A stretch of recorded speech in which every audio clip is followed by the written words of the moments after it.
All right. And we are live. Live. Well, Is that a Yeti or an Ozark Trail? it's called a Fetty in my house Okay. because it's an Ozark Trail. You know, the Ozark Trails are actually, when they do testing, they're actually better. Really? And they're like a third of the price. Yeah. Yeah, it was only $10. Yeah. It keeps it cold. Mm-hmm. I like the symbol better too. Looks like mountains. It is. It's nice. All right. Let me pull up Audacity because I'm an idiot and don't already have it pulled up. You know, it's funny. It's like Walmart. Somebody invents something, and then Walmart's like, hey, we can do that Yeah. a lot cheaper. So we're going to.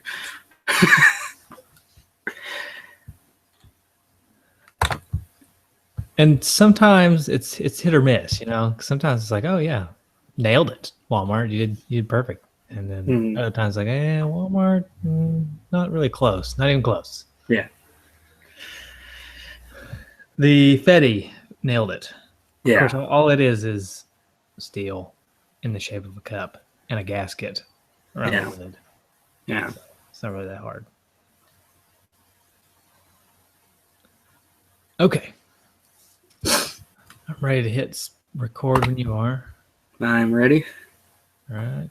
3, 2, 1, go. Go. Testing. Hello. Testing. All right. Sounds good.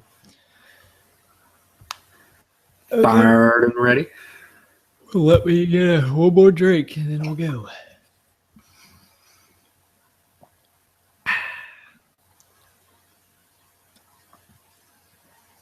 Hey, Justin. What's up, man? Well, happy Father's Day to you. Well, thank you. You too. I like your shirt. Oh yeah, you like that? Yeah. Yeah. Hey, dog dads are dads too. You know. Yeah. Right. Unless you don't own a dog, in which case you're a jerk, and you wouldn't even know. What about a cat?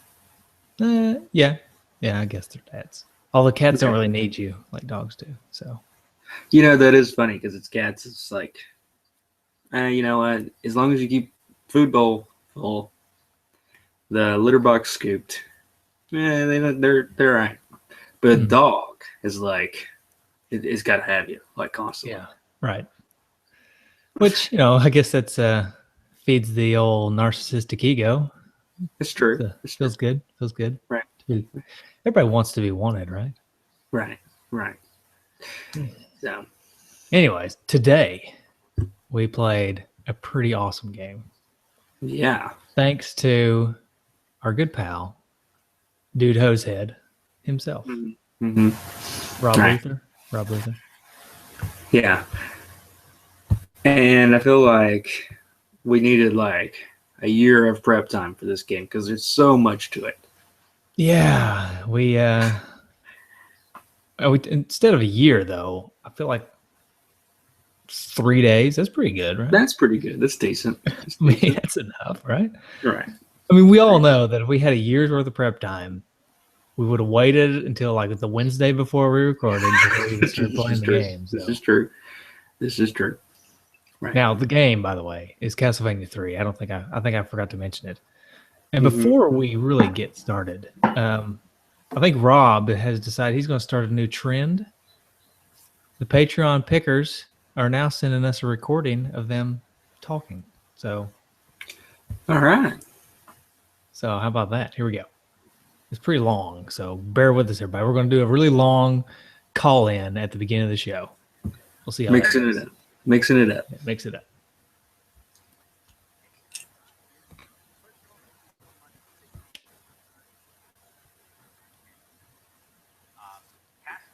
I got to start that over. I started really quiet. All right. Tell me to edit it out, so I won't edit it. Now, how about I don't tell you to edit that out so that you still probably won't edit it out.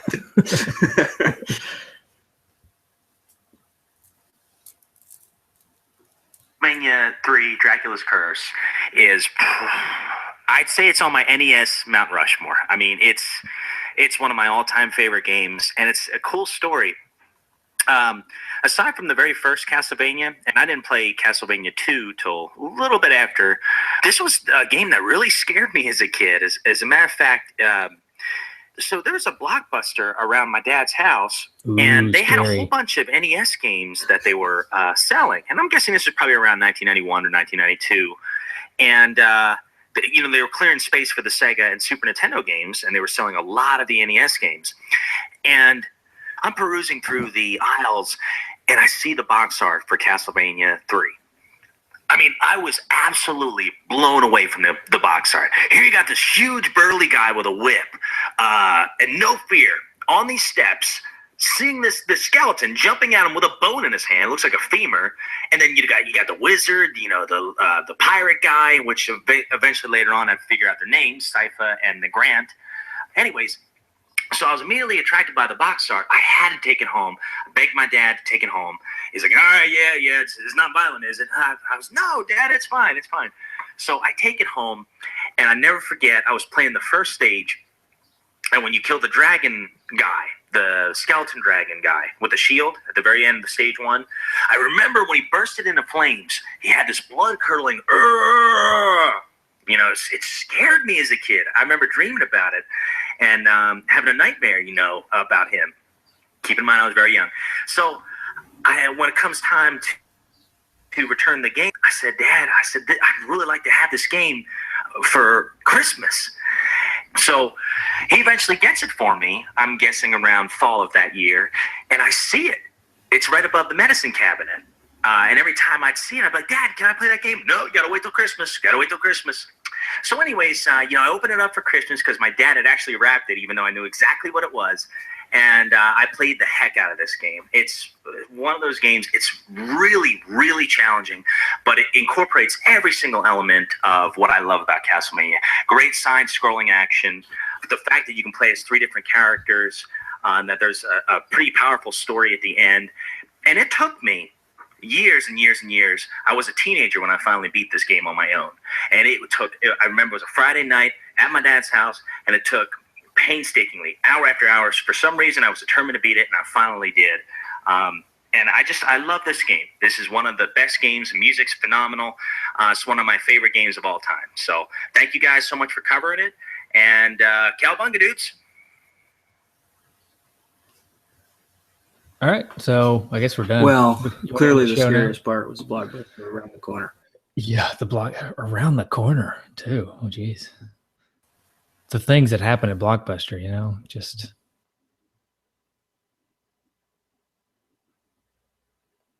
Justin. Row. I've lost you.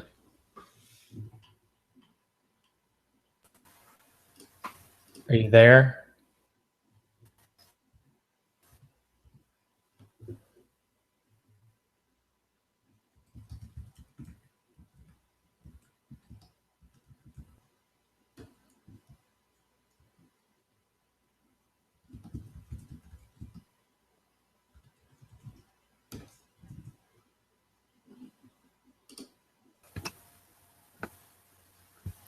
Hello. I think I lost you there for a second. Yeah, I don't know what happened. It just got like the internet or the video was like sticking or something. Can you hear me good now? Yep, I can hear you good now. Okay.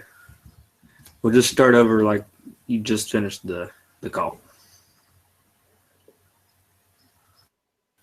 Oh, okay. Yeah. No, that's bad. Okay, let me try that again. I would never end a call like that. Oh, okay. I'm like, oh, okay, Rob, it's fine. It's whatever. Thanks for calling in, loser.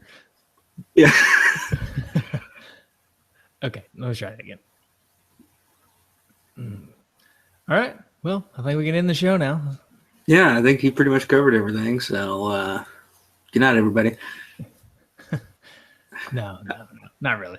We need to talk about it too. I think the scariest part of that call was Blockbuster, right? Being right around yeah, terrifying. That was awful. And another scary part was his dad's Christmas gift hiding skills. I'm gonna set it up here. Yeah. Yeah, he can see it. It's cool. It's cool. That's funny. Yeah. All right, so I say we talk about Castlevania 3, unless you got a tangent you want to go off on, since we haven't done that yet. Well, we kind of started off on a tangent, to be honest. What do we talk? Well, we talked about something at the beginning of the show. I forgot what it was. Yeah. Okay. Clearly, Anyways. it was very important. As all our tangents are. Very important. Right. All right. We are two dudes in an S, and Justin's about to give us some history.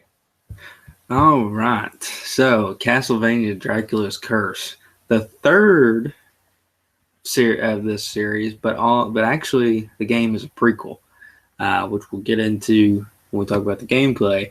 It's actually set in a time before the first and second games, and you don't play as the original protagonist, Simon Belmont. You play as an ancestor of his, Trevor C. Belmont.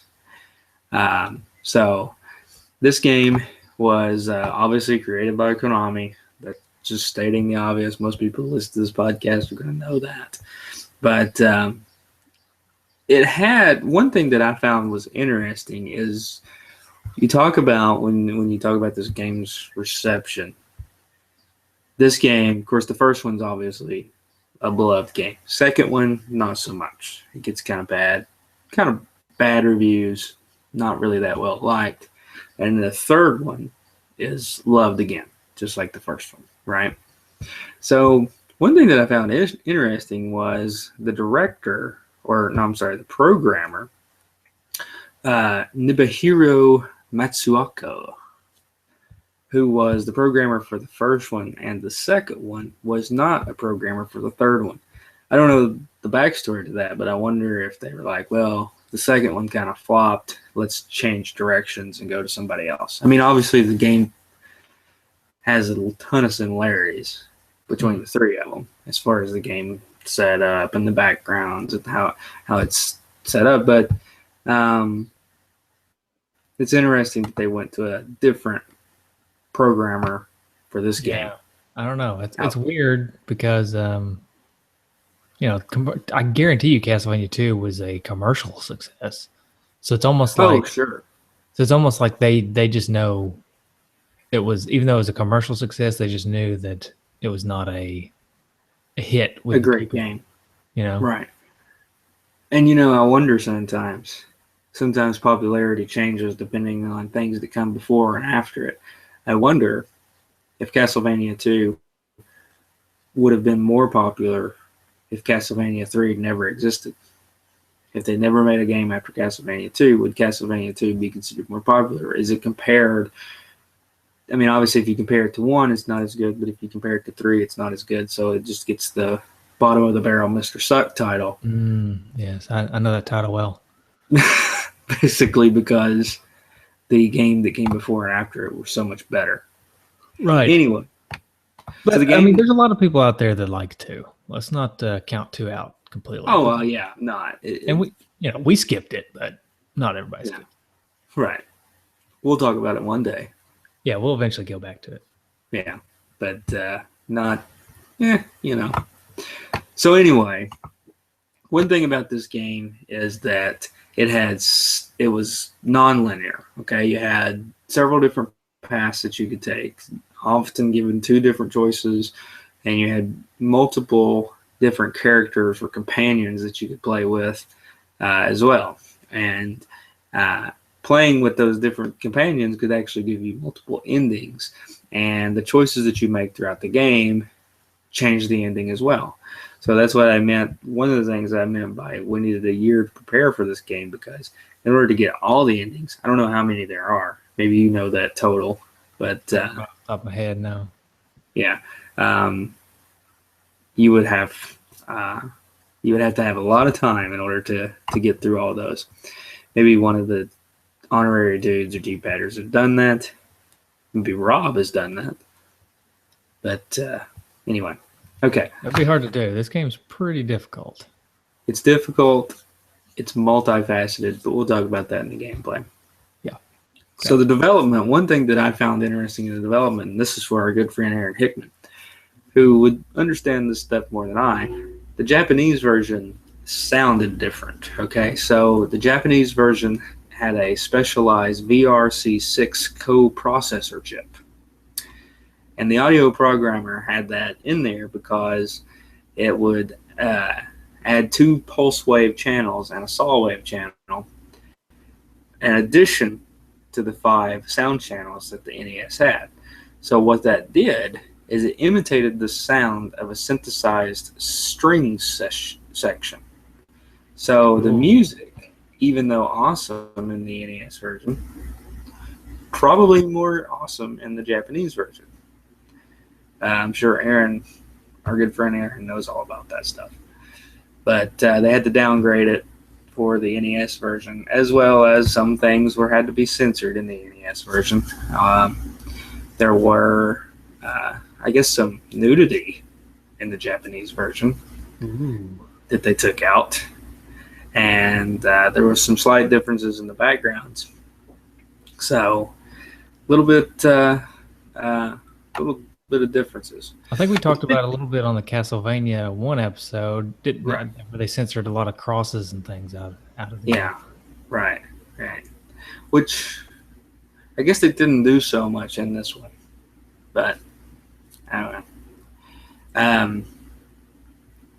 As far as reception, obviously this game very well loved, and its legacy and future Castlevania games. Obviously, Trevor stuck around, and even the companion players stuck around.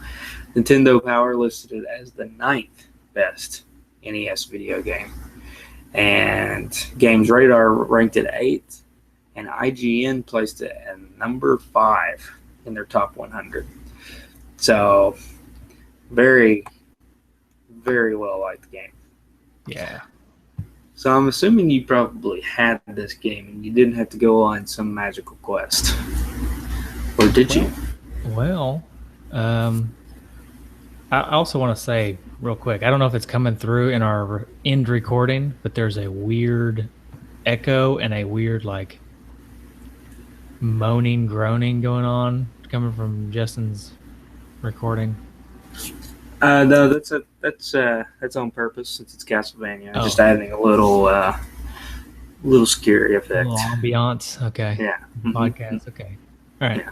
Well, if it does come through in the recording, then we apologize. Justin is transitioning to a new room as he transitions into a new house. So you know how it goes sometimes. Right. Still working on finding the proper recording setup in the new house, etc., etc. Yeah.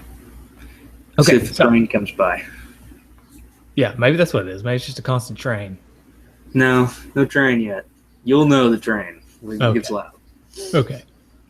All right. So, anyways, no, I didn't go on an epic quest. I did have this game prior to us recording, but I got it. Did I ever talk about the Craigslist guy? Is that the guy? No. You talked about the guy at UT. No, okay, no. That's not the guy at UT. This guy on Craigslist he almost had a full collection, right? And he was trying to sell it off to pay for like something with his daughter, not like a medical procedure or anything, but like a school or something like that. And so he was just selling off his entire NES collection piece by piece, just to various people around town. And he had like boxes and manuals and everything. Wow. But I couldn't afford, much. But I got Castlevania 3 from him. I got some other games, which we'll talk about when we get to those games. But Ninja Gaiden 2 and 3. Got both of those from him. Gaiden. Ninja Gaiden. sounds like a Yankee. Yeah. Ninja Gaiden. Anyways, but I got this off him. It was about 4 or 5 years ago. Okay, sweet. Came with the manual, I think, but I don't know where the manual is. I couldn't find it whenever I broke the game out, so hope I didn't lose it. Quick tangent. Okay.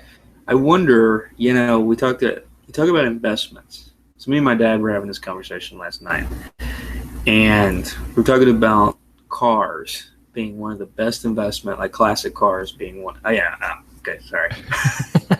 You looked at it, so I get to hit you.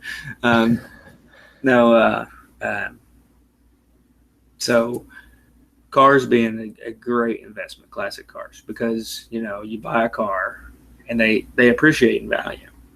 No, I'm not talking about new cars. Obviously, they depreciate. But what if you buy a new car now and don't ever drive it until like 2050? yeah, exactly. That would work too. And there was a story that Adam Carolla told. Now, this is obviously going to be on a grand scale that we can't afford, but he was talking about cars. He was also talking about how cars are the greatest investment you could make. And he was talking about this Lamborghini he had bought like years ago for $200,000, and that was now worth $2.3 million. Whoa. He says you can make no investment in the world for $200,000, and in 10 to 15 years have, essentially it's gone up 10 times that much, and it's true. Mm-hmm. I also think that that's going to be the case with retro games. If you'd invested in retro games 20 years ago, like in the mid 90s or early 2000s, but when really nobody really wanted these NES games, you could have got them for pennies. Pennies on the dollar. And now, the price is just rising as retro games become more and more popular. More and more popular. And they become more and more rare. Rare, right. Right. More, because people get them, and a lot of times nowadays they're keeping them, right? So, for the most part. Unless. Keep them or lose them or just throw them away. Yeah, or break them. Yeah. Although, on that note, I will say, head on down to Two Dudes Traders, where there's lots of good deals going on. We need to make a commercial. Ding, ding, ding, ding. Like a country commercial. Yeah. Andy, get on that. Yeah. Don't just call in. We need like a full-on commercial with like like a country banjo in the background and like a car salesman commercial. Head on down to Two Dudes Traders. The prices are insane. That'd be great. That'd be good. All right. Get on that, Andy. Yeah. We'll make you a double honorary dude, if that's possible. All right. So you want to talk about the game? Let's talk about this game. Sweet. So, did you play it when you was a kid? I did not. Again, with the other two Castlevanias, didn't really play much Castlevania as a kid because I was kind of a wuss. Anything that I thought was decently scary, I probably wouldn't have played. Right. And this kind of fell into that category. Although I have 1 and 2, I didn't have 3, and had to play the demo version of this game. But you know that. I know how that goes. Yeah. So I never played this game as a kid either. I played Castlevania 1 and 2, and for some reason never played 3 as a kid. I don't know if it just wasn't popular in our area. I know none of the game stores had it, or else I would have played it because I liked 1 and 2 when I was a kid. So yeah, this came out fairly late in the life of the NES. The North American release was in September of 1990. Yeah. So we're already getting into Super Nintendo Genesis region, which I think they came out a year or two later. No, we were not. Not the Genesis, no. No, yeah. Okay, sorry. Whoa. I slipped up there. No. Well, I just meant theoretically that other people may have played that system. Not me. Like 3 other people. Yeah, okay. Not me. Nick, Rob, and Aaron. That's it. Sometimes right. Josh. Yeah. So, yeah, just saying. We're getting into Super Nintendo. Right. Although I didn't upgrade from the NES for a long time, so I would have still been playing on up until like 94, 95 of the NES. It's an interesting question for me. I don't really know. I do know one funny thing is that my grandmother had a Super Nintendo before I had one. Did they have like Super Tetris on there or something? Well, she played all the Mario games too, so. Oh, okay. I I know that like we were over there. I remember getting a Super Nintendo because we were over there and like my cousins had a Super Nintendo and they were playing it and my grandmother had one. And so I took my Christmas money and went out and bought one. But I don't know what roundabout year. It had been out for probably a little while before I got it. So both of us would have been still around to play this game. Right. On our NESs. Right. I bet you Pick a Flick didn't have it. I bet you the Dirty Trailer Across the Bridge didn't have it. You know who probably had it? What? The one my parents wouldn't let me go to? The cupboard. That's true. The cupboard. Right. You know, the only way we could find out is if we get a hold of Cher. Yeah. If I could turn back time. Oh, I could find a way. Oh yeah. Yeah. That's well, I mean, even if I could turn back time, my parents probably still wouldn't let me go to the cupboard. So I could probably never find out. Unless I went back there at this age, in which case I probably wouldn't want to go to the cupboard. Yeah, the cupboard is still in existence. Drove by it the other day. It is still there. Really? Yes. Okay, for anybody who doesn't know, I guess we should probably tell them. The cupboard was a gas station, grocery type store with also a rental store for some games. And it was in like probably the dingiest part of Loudon, which is, I mean, it's Loudon, so the whole thing's got a little bit of dinge on it, but. Yeah. Right. Okay, so I just looked it up just to be on the sure end. And in North America, Super Nintendo came out in August of 1991. So everybody still would have been playing the NES in 1990 in the U.S. Right. So. Okay. Well, not that I think it's very important, but. Yeah, no, that's important. It really is. So, right, so I didn't play it as a kid. You didn't play it as a kid. How about a manual? I'm not forward to this one. Truly a manual. I have so many questions regarding this game that only the manual can answer. Okay. All right. Well, okay. Hope I don't disappoint her. I really don't know how this is going to work. This is not the best manual in the world. This is like somebody's. I mean, I guess I can't really complain because, I mean, what are you going to do? People are scanning their manuals for us, so I can't really complain too much. Okay, let me look here. Now, Rob called that a femur. Mm-hmm. Let me use my. Well, I mean, Rob's an expert doctor too, right? This is one of my few times that master's degree in anatomy may actually come into play. Yeah, that looks like a femur. Well, you can't see where the knee goes in because it's hiding behind the A.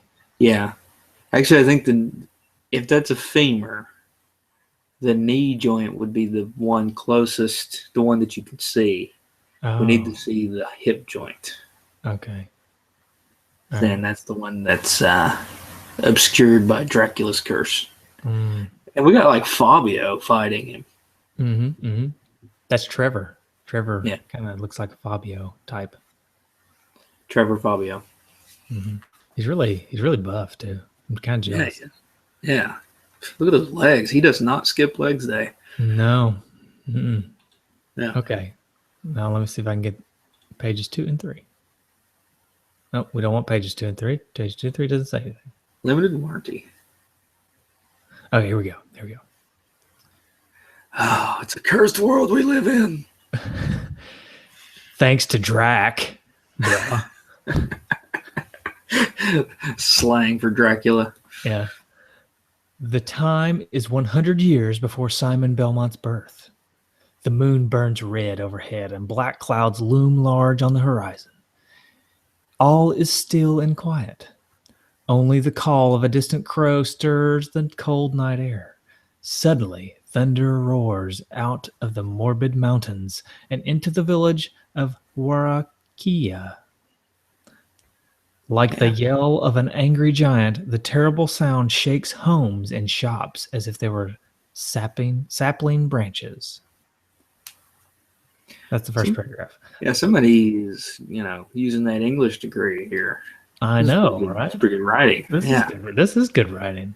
Yeah. And I apologize if I slip up because it's hard to read. It's like faded and stuff. Yeah. All right. Paragraph 2.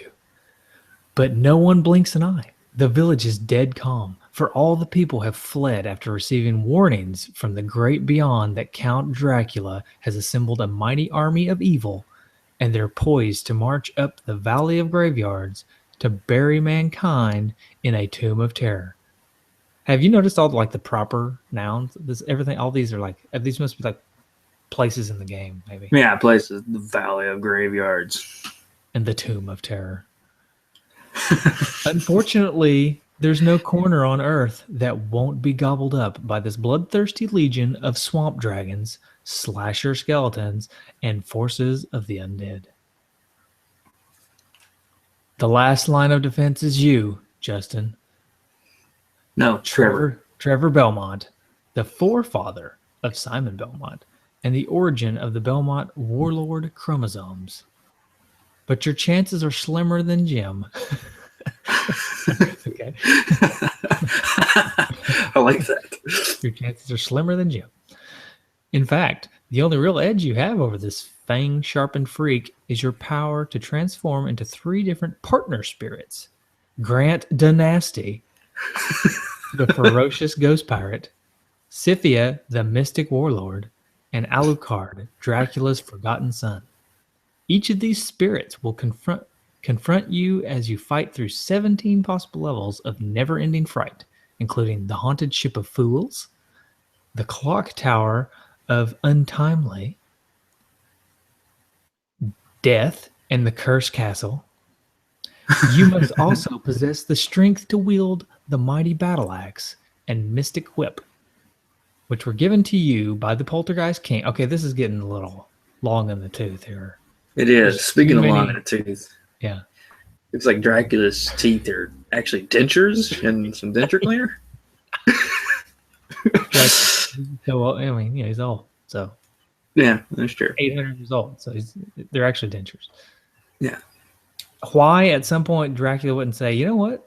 My teeth are falling out. I might as well look like a normal human being. I'll just put in some regular dentures. No. He's like, I'm going all in. I got to put the fangs back in. So go forth, young Trevor, into the cold black night, where death lurks around every corner and evil lingers on every stone. And remember, if your courage and cunning are any less than magnificent, or if you fail to choose the correct paths of fate, you'll be banished to the world of the undead, and zombies will rule until the end of time. I'm creeped. I'm creeped out. That's pretty intense. I like the Ghost Ship of Fools. Yeah. Like you just got a bunch of idiots running around on the ship. Well, that's how they became a ghost ship. It's true. I will say that something popped in my head while I was reading through this. Okay, so Trevor is the forefather of Simon Belmont, right?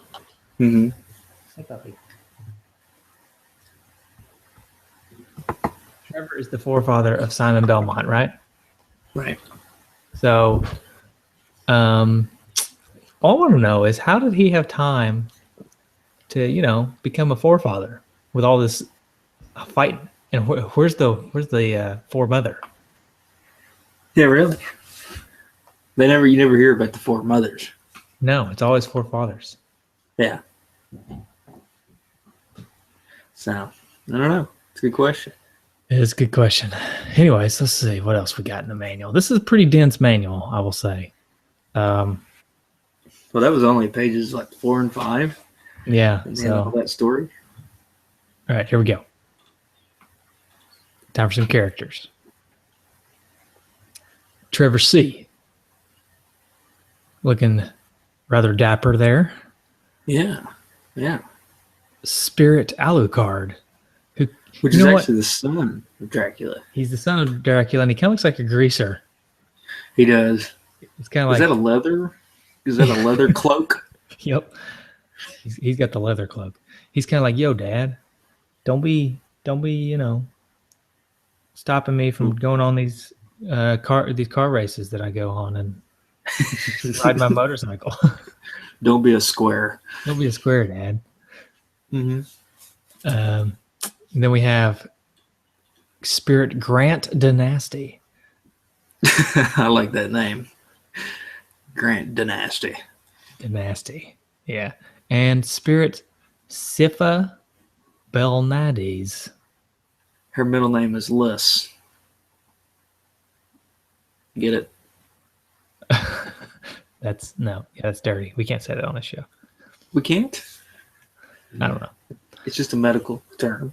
Yeah, medical term, right? Maybe we can. Okay, password screen. Oh, and then password screen again because I don't remember what page I'm on. An overview of terror. Yeah. I want to find the levels. Oh, here's some gifts from the Poltergeist Masters. I like that you eat the leg of a werewolf. Yes. Hey, that brings up a good point that I may forget if I don't talk about it now. This game has like hidden breakaway walls, and I don't remember that in the first game or the second game. Maybe it was in the second game. But that's something that becomes a staple in future Castlevania games is the breakaway hidden wall thing where you find, meat or whatever. Mm-hmm. So you hit something with your whip and the wall just breaks away and there's food behind it or something, which I thought was pretty cool.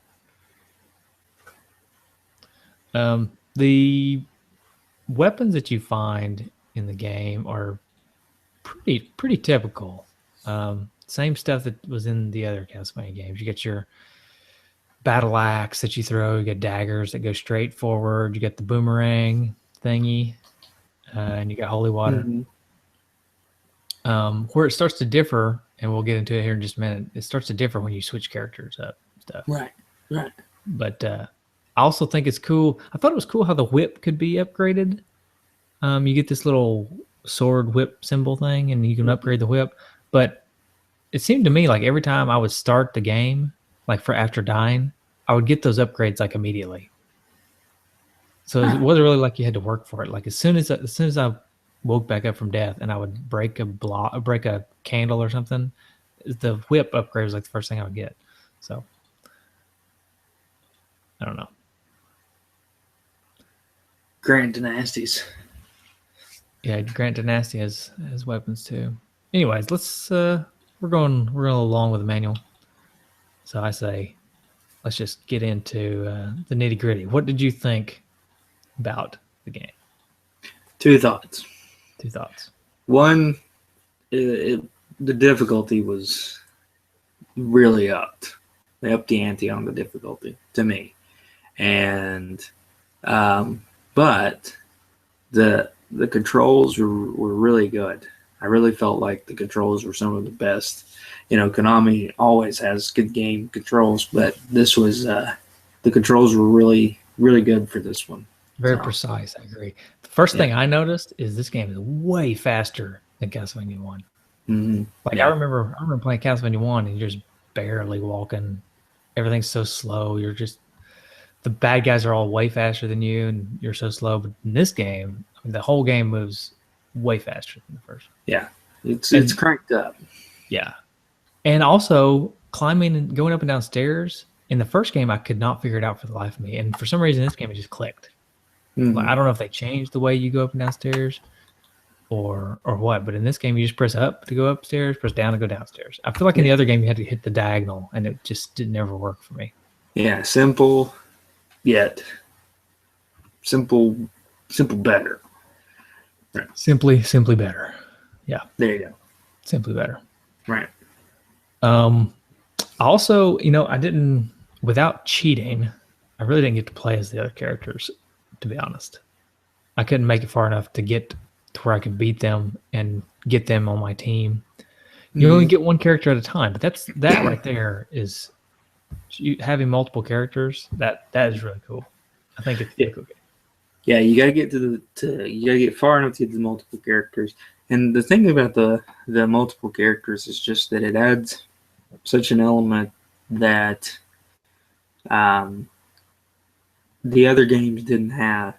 And the fact that you get another character, and you know how you hit select and or you're supposed to select, and you get the other character. And you get the Uh-huh. other character. Their life is your same life, so you don't get like extra life, like Yeah. in like Teenage Mutant Ninja Turtles, where you could just like switch to another character and get more life. Yeah, right. So, Because they're technically not another character; they're a spirit that you can. oh yes, you transform into them. Yeah. So Right, it's still you, but you Mhm. become them. right, right. So, how far did you make it in this game? So there's like what, 17 levels, 15 levels, something like that. There's like 17, but you can't because the paths branch. You can't play Right. them all in one playthrough. So that's another cool thing that Yeah. this game has multiple playthroughs because two things, two reasons why this game gives you multiple playthroughs if you're good enough to play through it. One is branching paths, so you can't play through every level the first playthrough, right? The other is the characters, the spirits. If you get the next one, you lose the first one. Like if you get, say you get Grant, because I think he's the first one you come to. You get Grant, and you say, okay, I like Grant. And you come to Sifa or whatever her name is, and you say, oh, I want her. If you take her, you lose Grant. So you can't actually beat the game with Grant as your spirit, and if you want to play as the other characters. So Right. and that's part of where the multiple endings come from. Right. But I didn't get far enough to get to this point, but could you reject Sifa? Did you say no? I don't want Sifa? Yeah, you can play through and keep Grant the whole time if you want to. Yeah. So Or that's you where can- you get the multiple endings with the different Right. characters. Yeah, you beat with different characters, get multiple endings. Yeah. Mm-hmm. Right. So there's probably, I guess, 4 endings or whatever. Okay. But see, I didn't actually make it far enough to play as these characters legit. But there is some cheats to this game, and this is what I used. Okay, there's a password screen, right? Mm-hmm. We always like to try to talk about cheats if we can think about it.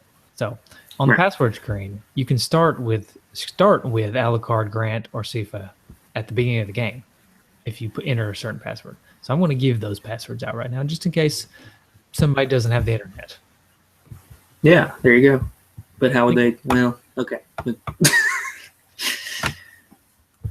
What? They have the internet enough to listen to this podcast, but This is No. a hypothetical situation here. Okay. Okay. This is not real. It's not real. Okay. So begin the game as Alucard, your name that you enter at the beginning. Actually, this is not a password, by the way. This is not a password. This is the name entry screen. So you start the game and you enter your name as Okuda. Okuda. Okuda. Start the game with Alucard. All right. Start the game with Grant is Fujimoto. Fujimoto. Are these the developers of the game? it is. Yeah. Yeah. So, and then to start as Sifa, you enter Urata. Urata. Okay, so Okuda is the programmer. Mm-hmm. Fujimoto is the artist, and Urata is the designer and artist. So there you go. Yeah. There you go. And you can play the second quest if you enter Akama. Is that one of the people do? AKAMA? Comma. I don't see Okama. Okay. So maybe not on that one. Yeah. There's also a ton of passwords for like passwords if you enter your name as one of these things, and then there's passwords like to begin on certain levels and stuff like that. But Yeah. I'll let the internet do the talking on that one. The internet that people don't have. Yeah. Well, now the people have the internet. I just gave it back. Somebody says, "No, I don't have the internet. I need the password." Right. Well, here's what happened. Okay. They downloaded our show, and then they lost the internet. Didn't pay their bill. Didn't pay their bill. And then, so they listen to our show. They can use the passwords to get the people's, start with certain characters, but they can't use passwords to pick a level until they get the internet back. Right. So pay your bill, people. Right. You can get the internet back and choose your level on Castlevania 3. Yep. Really the only reason I have the internet. Well, I can think of a few other reasons, but There's a Saturday Night Live skit or something, and it was like Eli Manning, and it was like a fake like murder trial or something, and the attorney says we're gonna look at his internet history for that evening, and he was like, I'd actually just rather confess to the murder right now. that's good. Yeah. So anyway, All right. So, so the multiple paths, the multiple characters, um, the the controls of the game. The game is really difficult. I found it to be very difficult. The owls, just like the birds in Ninja Gaiden, yeah, they are a nuisance. The flight patterns are all over the place, and I can't figure it out. But so anytime there's an owl, I just have to try to run through it and dodge and just get through that part of the game. there's either a distinct pattern that's so complex it's hard to memorize, or they are random. I think it's Probably a distinct pattern that's just not hard to memorize necessarily, but it's hard to contend with the way Trevor controls. That's what I think. Right. Because they either fly high or they fly low, and they have like a little bit of a delay before they come at you. So it's just really hard to manage.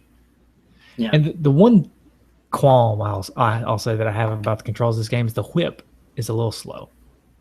Like I'll hit the button. You just got to know that it's going to be a little bit delayed because it's a whip, so he's got to go back and then forward, and, you know. So it's there's a little bit of delay before it actually goes forward and hits the people. So I would say that's a little bit of a qualm that I have about the controls, but that's just something that you just kind of have to get used to because I'm used to playing. I consider Castlevania Ninja Gaiden kind of in the same realm, right? Yeah. And I'm more accustomed to playing Ninja Gaiden than I am Castlevania, and that whole game is fast. Like even your attack is fast. In this game, your guy moves fairly fast, but his attack is really not that fast. Yeah. We did do a little bit of a high score challenge, little makeshift last minute high score challenge. I didn't get on it. I didn't get on it quickly enough to do an official high score challenge, but I would just like to shout out a couple scores here to give some props to some people who have done well. How far did they get? Well, Baz actually almost beat it.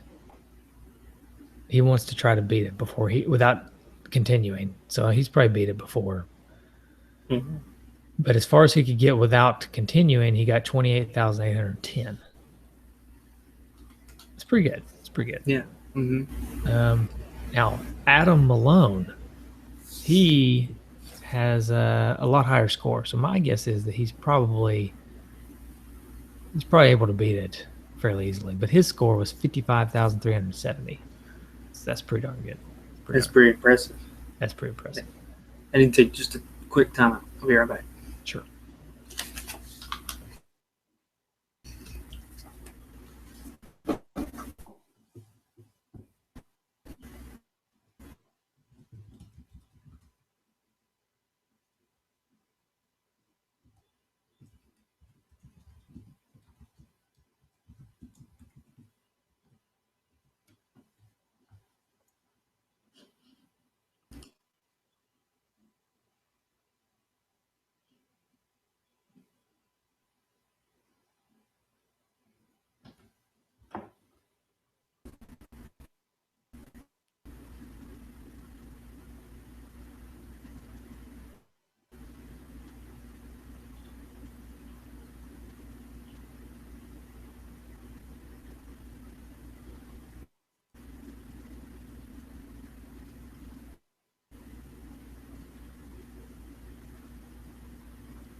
Ready? Yep. Hang on, let me mark the coming back time.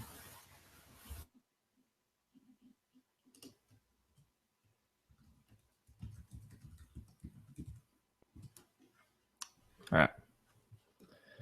I was talking about high scores, right? Hello.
Hello. Can you hear me now? Yeah. Okay, sorry. There's two of you. Weird. Oh. There we go. Never mind. The other one went away. Okay. All right. So we good now? So you just got done with What? I didn't hear that. So we're good now. Okay. All right. All right. Okay, so Ivan has a score of 32,020. 32,020. And Impressive. then, yeah, pretty good. And then Gabe, Gabe's more in my wheelhouse, looks like. He's around 11,880. I think I ended up with 15,000 something. So I didn't do very good. And I'm right down there with you, Gabe, so don't feel bad.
Hey, puppy. Did you eat breakfast? You did? Was it good?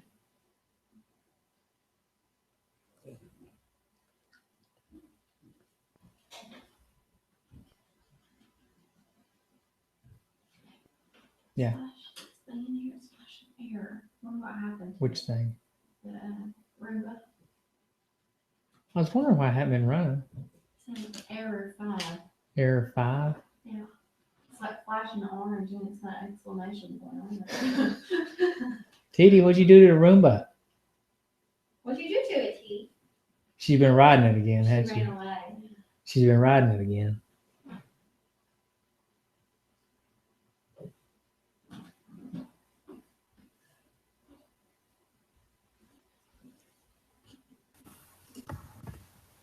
Hello? Can you hear me? I can hear you.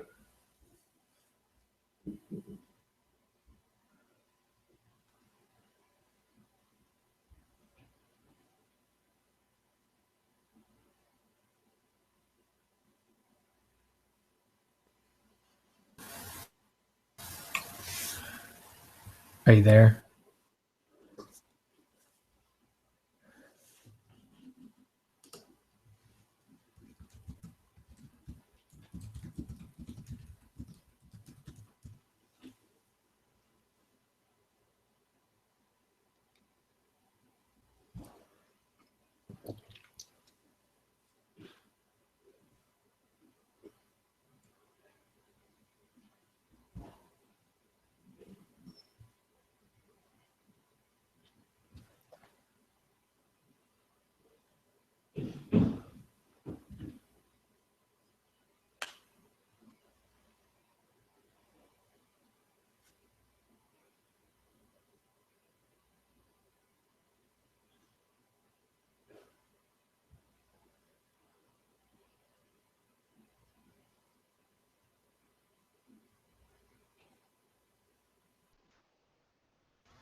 Okay, I can hear you now. Can you hear me now? I can hear you now. Okay. Good. All right. You think we're good to go now this I time? think we should be. All right. Okay. The behind the scenes people are really getting a real treat this time. That's right. And there's going to be a lot of editing. Yeah. I've got the times though, I think. We're at least close to.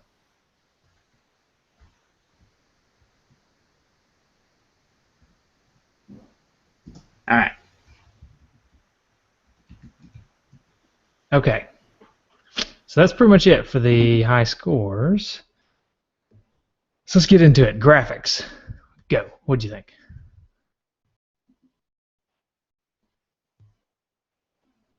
Got a lot to say about graphics, huh? Hello? Hello?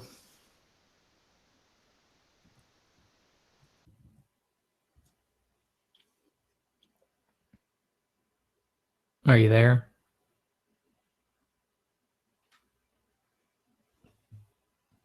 Hello?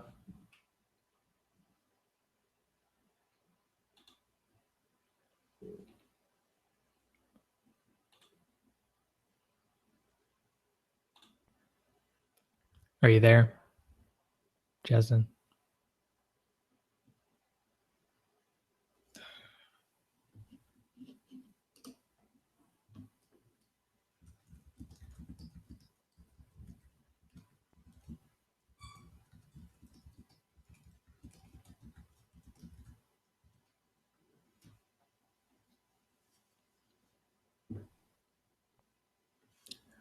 We're having some technical issues for sure.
Are you there for reals this time?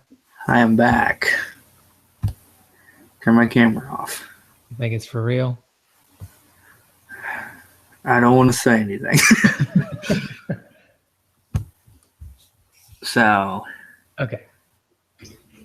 graphics. Yeah, graphics. That does it. That pretty much does it for the high scores. So, what do you think of the graphics? Graphics were amazing. I mean, as with most Castlevania games, the sprites were great. So many details to all the character sprites. If you look at, looking at all the pictures here of them, Dracula, Alucard, Grant Dynasty, and of course Trevor. All the sprites were very well done, and all the bad So guys. many And everything. colors too. Yeah. Do you notice Right. it's like neon everywhere? But I love it. Right. Neon's coming back too, so it's good. Good That's job right. playing this game right now. Now that the fashion trends are coming back in full effect, Should have never left. should have never left. Yeah, no, I agree. Totally agree. I think the graphics are pretty awesome. Right. What about the best part of this game? And probably mine and a lot of people's opinion, the music. Oh yeah, music again pretty amazing. I love the music in this game. I wouldn't say it's my favorite music on the NES, but I could see how it could be somebody's favorite. You know what I mean? Right. I'm curious to know what the Famicom version sounds like with that extra chip in there. I know. More of a string quartet sound. Yeah, it's definitely got an orchestral feel to it. So Right. this is one that I could listen to. I could totally listen to outside of playing the game. I feel like Definitely. throw this soundtrack on for Halloween. Yeah. Mm-hmm. A good Halloween workout. Yeah, Halloween workout. That's how you look like Trevor on the box art. Oh, I Listen see. to this music while you work out. While you work out. Yeah, that makes sense. Yeah. So What about just like the general sound effects? again, I thought they were pretty good. The sound, I think, all around of this game is hard to beat. Yeah, I can agree with that. I like the groans of the guys when you beat them and they turn into flames. Yeah. Like Rob mentioned at the top of the show, I like that. I think that's a really cool effect. Mm-hmm. Right. Really scary too. It really is. So, I guess the final question, our usual final question, is it worth it? Oh wait, one more thing about the sound, real quick. I just remembered this. At the first level, at the very beginning of the song, it has the same sound effect as American Gladiator's song on the NES. Huh. It's like I didn't notice that. It's just at the very, very beginning of the song. It just happens once. But anyways.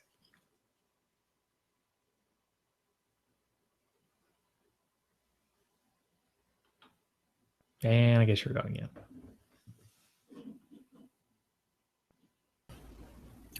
Can you hear me now? You're stuttery, but yeah, I heard you.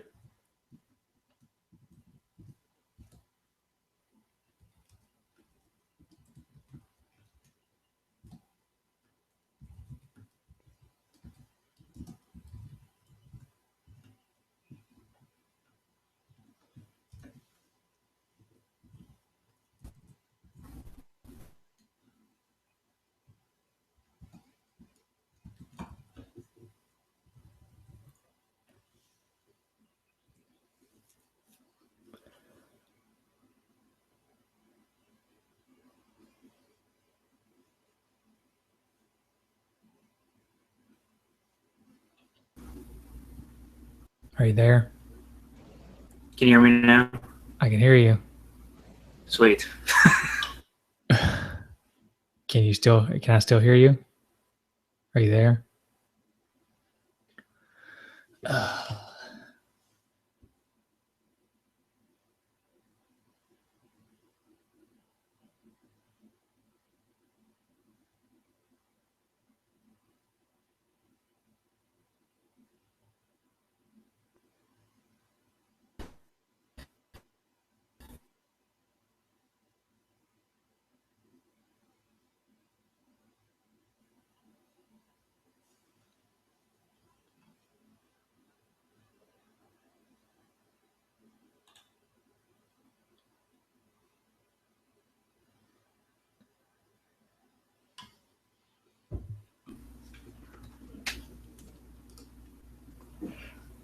Hello.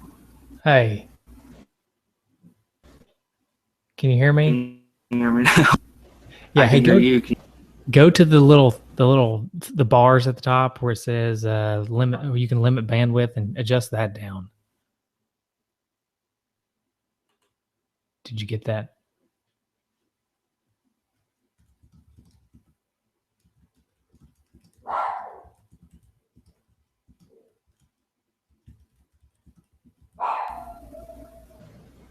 Can you hear me? Yeah, I can. Can you hear my dog? Yes. Okay.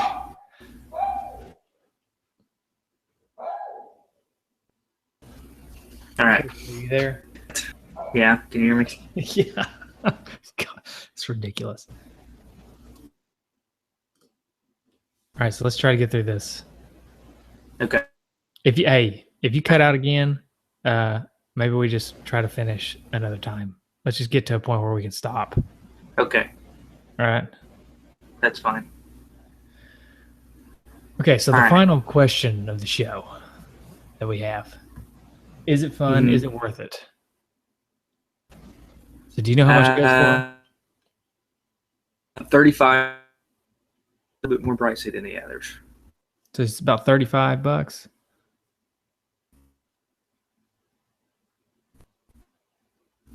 I think.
All right. That will conclude the live broadcast. We're having some technical difficulties. Sorry.